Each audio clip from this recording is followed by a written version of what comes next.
Hello there, ladies and gentlemen. This is Orphan Lastic, a Skylar Madison, and today I'm going to go ahead and draw an image that's kind of got a bunch of symbolic imagery, I guess.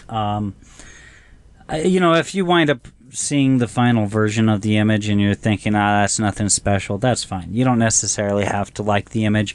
And in fact, I highly doubt that you or anybody else other than myself would be able to really identify what the picture's even about unless I wound up describing it, just simply because the only person that I really gave a crap about satisfying with this image was me. Okay, I'm like this. I drew this picture for me, just simply because it kind of it's me trying to sort out feelings and such like that, and yeah. So just talking about the composition, just really basic, simple.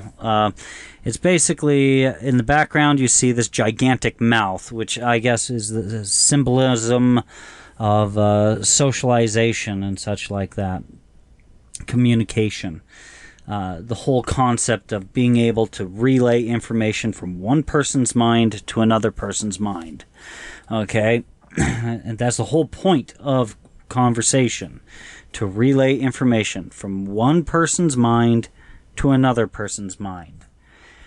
And then I decided to put my mascot in the foreground. I was thinking about doing some other things, but I decided, maybe let's just keep this simple.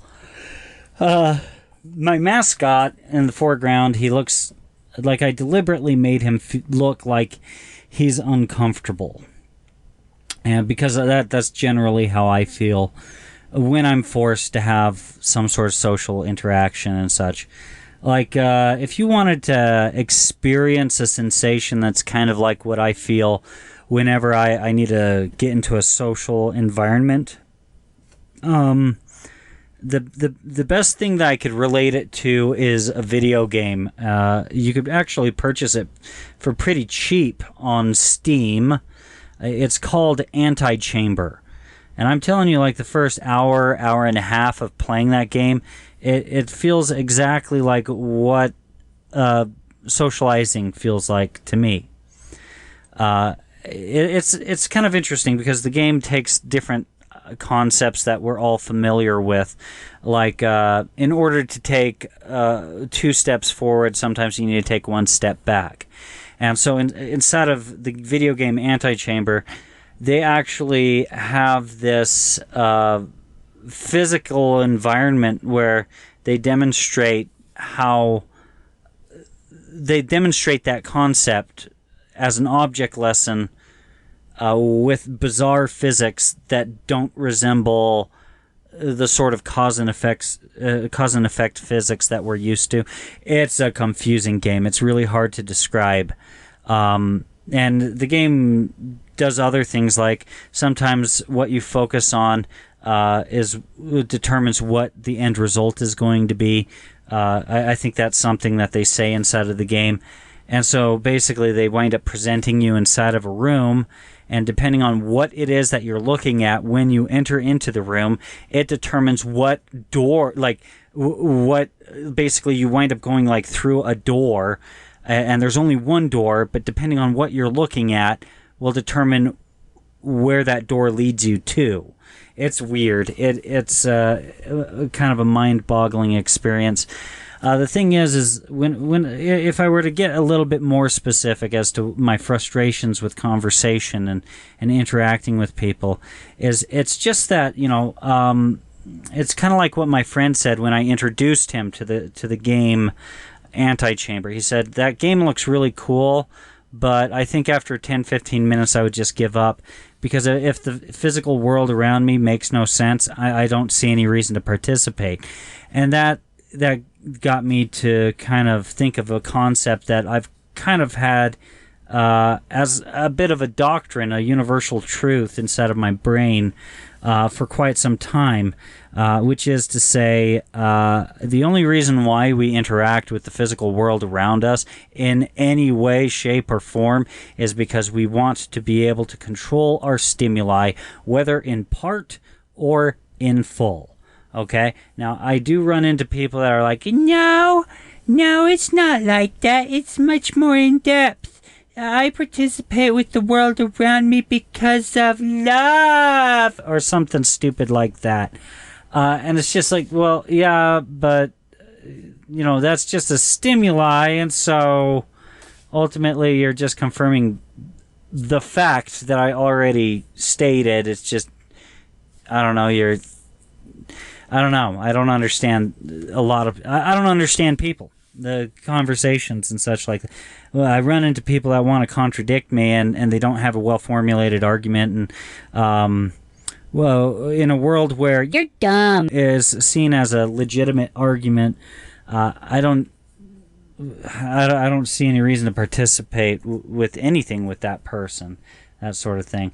But yeah, that ultimately, that's the reason why, like, if the physical world around me makes no sense, I would just stop participating with it. If I'm not able to control my stimuli, then I would just stop participating with it. And so, even though I'm talking about this video game Antichamber, it's only like the first hour or 2 hours of playing it that it's fun. There does come a point where it abandons its trippy physics stuff to some extent and becomes more of a puzzle-based game, and that's where the game kind of starts to suck, because I was starting to get used to the whole idea that it's like a physics weird thing, and then all of a sudden it's just a puzzle game. It's like a video game that didn't have an identity, I guess. That's kind of what I felt.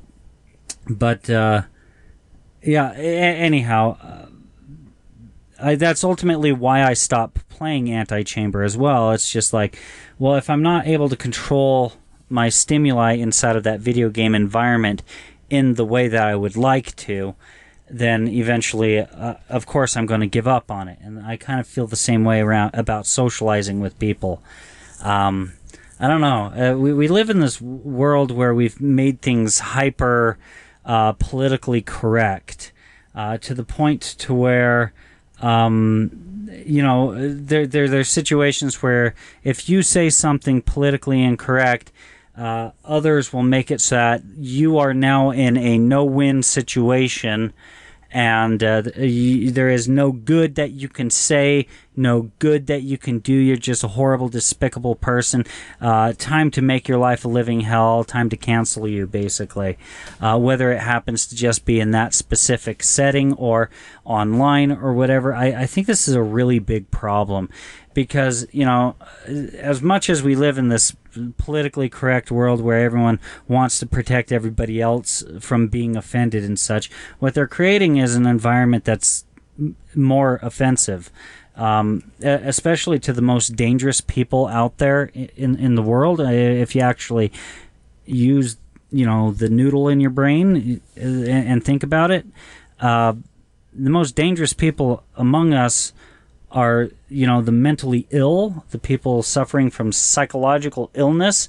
And if there's one group of people that are going to struggle the most with saying everything politically correct, it's going to be those people. And presenting those crazy people with no-win situations is like poking a bear and laughing, "Ha ha, this is hilarious," and you keep on poking that bear until it winds up eating you alive. Okay?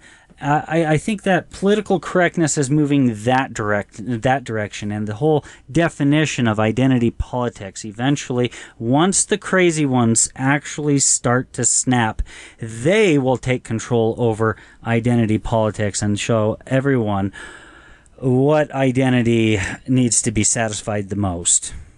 And that's not a scenario that I look forward to. I really just wish that people could just one of the things that frustrates me about today's world also with socializing is like there's this big buzzword about multiculturalism and stuff. But when was the last time that you heard the word multiculturalism actually refer to an actual culture? I mean, I've only within the last 15, 18 or so years, the only time that I've heard any concept of multiculturalism or a celebration of it is when it's celebrating a bunch of people that basically worship their genitalia and have decided to use it in a very particular sort of way. And that, to me, is not culture. That's just good for you. We're all happy that you've, I don't know, figured out something about yourself. We're good for you. That's nice. Okay. I don't think anyone cares. I mean, in the sense that I don't think anyone minds or gives a crap. Like, in general, it's just like, I guess that's information I didn't know before. But, like, it's gotten to the point to where, like, multiculturalism has to mean that, a fixation on people that basically define themselves solely on the basis of their genitalia.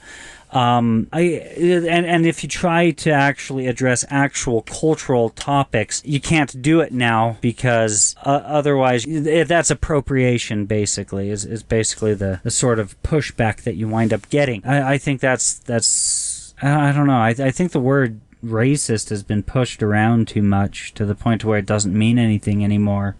Where somebody who just wants to be your friend just gets ridiculed to the point to where they don't even want to show themselves out in public anymore, just simply because a bunch of people decided, oh yeah, that guy's a racist or something. And imagine if it's somebody who's struggling from mental illness or something like that. I mean, think about this stuff. This is supposedly supposed to be, you know, political correctness and all that. This is all supposedly the stuff that's supposed to be protecting the weakest among us, or the people that need the most care.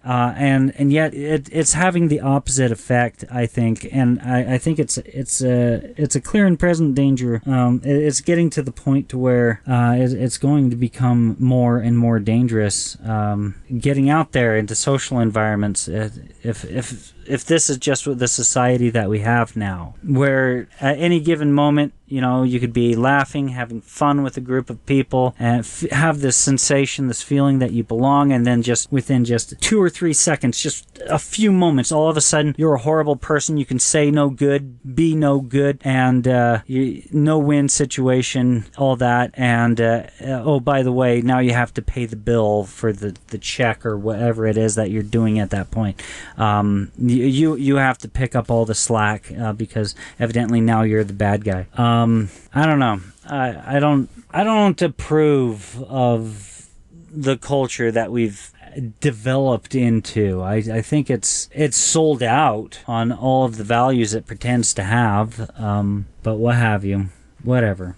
So this has all just been me kind of trying to summarize my thoughts, my feelings, I guess, of this image here and my struggle with socialization. And last week also, while I was editing last week's video, the image actually came out looking pretty good, but when the video rendered and then I uploaded it onto YouTube, evidently the final result for last week's image was all skewed and screwed up, and that was unfortunate, so I'm going to go ahead and post that image on the screen right now as well. Anyways, guys, that pretty much concludes it for this video. If you guys enjoyed it, please feel free to like, share, and subscribe. And if you guys would like to get more notifications, feel free to join my Discord. A link to my Discord is in the video description below. If you'd like to support this channel, there's an image of a t-shirt in the upper right corner of the screen right now. It leads to my Teespring. Any support with the purchase of a t-shirt would be much appreciated. And if you've enjoyed this content and would like to see more, feel free to click on anything else appearing on the screen right now. Thank you very much for your time.